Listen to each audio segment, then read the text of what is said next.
जी आप साहब अपने मार्बल के मुतलक जोड़ा है दसना साहब ताकि लोगों को पता लग जाए हालात के शक्ल और हिंदू के इतिहास भी उन्होंने पता लग जाए कि साढ़े को मतलब बेहतरीन जोड़ा ना वो और मार्बल है और दूर से आने की जरूरत नहीं लोगों को ये मतलब जी बिस्मिल्लाहिर्रहमानिर्रहीम शाही अलहमदुलिल्लाह मार्बल का शुरू किए ही और दफादार शुक्रदार बंबू स्टाफ जनाब इतने मार्बल का शुरू किया जी शुक्र अल्लाह अलहमदुलिल्लाह और हर किस्म का मार्बल साढ़े को मौजूद है जनाब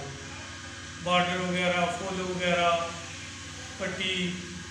उस तो बाद जनाब किसी किस्म का भी कोई सीढ़ी का काम है जनाब मार्बल का काम है घर वास्ते दफ्तर वास्ते दर्स वास्ते मसीहत वास्ते असी अलहमदुलिल्लाह मसीहत वास्ते दर्स वास्ते स्कूल वास्ते खसूसी जनाब असी डिस्काउंट करेंगे इंशाल्लाह और करने भी पे हैं और अब शायद इसे सदके साढ़े ते रहमत की है जनाब शुक्र है मौला का शाही अल्लाह का बड़ा करम है जनाब तो कितनी देर हो गया अपने आप साहब फैक्ट्री चलाई शाही तकरीबन यकम रमज़ान में असी इसका इफ्तिताह किया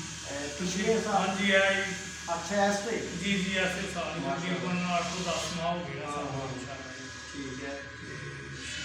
तो अपने माशाल्लाह इस एरिया च साडे कोई तुहाडे मतलब जी जी शाही है शक्लगढ़ है और जफरवाल है हाँ और उसके दरमियान है बंबू स्टाफ के उत्ते साडा ये नाम और बहुत अच्छा रोड है और लोगों का आना जाना थोड़ी मतलब बड़ा जी अलहमदुलिल्लाह बिल्कुल बिल्कुल ऐसा ही है शाही अल्लाह का शुक्र है बहुत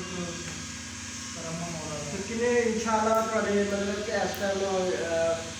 वर्कर किने ने तुहाडे जी साढ़े को इस टाइम 4 तो 5 बंदे काम कर रहे हैं जनाब अच्छा कोई बार्डर वाले ने कोई कारीगर ने मशीन वाले कोई साइल करने वाला कोई सेक्शन करने वाला कोई बार्डर बनाने वाला कोई पॉलिश वाला साढ़े को कारीगर बहुत शुक्रिया जी आप साहब अल्लाह ताला तुहाडे काम में तरक्की दे आमीन शाही बिल्कुल हाँ सब रखा